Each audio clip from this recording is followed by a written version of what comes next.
За бүгдэд нь өдрийн мэнд хүргэе. За ариун зай гүшүүнэ, баасан жаргал гүшүүнэ. Таад минь яасан ч дураараа юм дэ. Танай бүлэгч өнөөдөр нөгөө жавхлангийн яасан дураараа юм бэ гэдэг захиалаад өгчмөр санагдаж байна. Юу яриад байдаг юм бэ? Энэ одоо сүүлийн 1-2 сарын их хурлаар тоглоод дууслаа. Тэ одоо энийг зогсоолд. Төрийн байгуулалтын мянга хороолж ирсэн. 18 цагт боллоо гэж болж ирсэн. Маргааш нь эхэлсэн. Тэгээд одоо даргын дэрэгдэх зөвлөл хоролдохгүй гэж ирсэн. Хоролцсон. 15 минутанд хоролдаал нөгөө зогсчихсон төрийн байгуулалтын мянга хороо шууд үйл ажиллагаагаа хэрэгжүүлээл 50-60-аараа гарын үсэг зураад огцруулъя гэж ирсэн төрийн байгуулалтын мянга хорон дээр очиод огцруулахгүй гал. Тэгэл дэмжээгүй саналаа дэмжүүлээгээд ингээд бүтэн одоо тал сар жүжиг тоглолцоод тэгээ одоо ингээд үйл ажиллагааг жигдрүүлээд өгье цааш нь аваад явъя гэх тэгэнгүүт энэ тэндээс нь одоо барьж идэх гэдэг нь ямар ч үстэй. Баасан жаргал гишүүн ч өөрөө хэлээд байна шүү.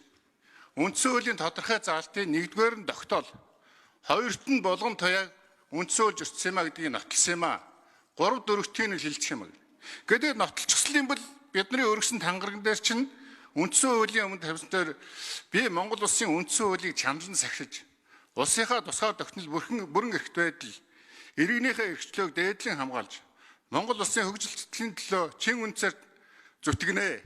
Хэрвээ одоо энэсээ няцвал би тангарагаас няцвал хуулийн хариуцлага хүлээнэ л гэсэн шүү дээ. Тэгээ баасан жаргалч өөрөө хэлээд байна шүү.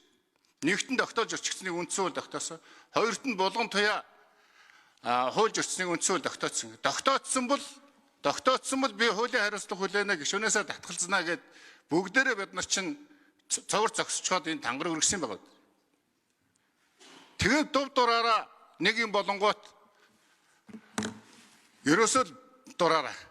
За өнөөдөр хэлсэн. Ерөөсөө төрийн байгуулалтын байнгын хороогоор орохгүйгээр хэлсэн.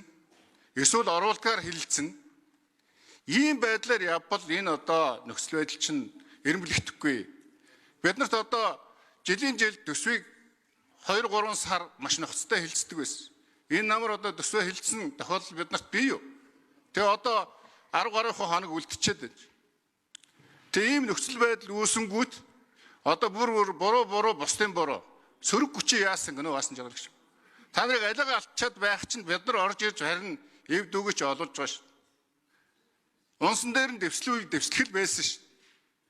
Яалах гээд байгаа юм тэгээ бид нар.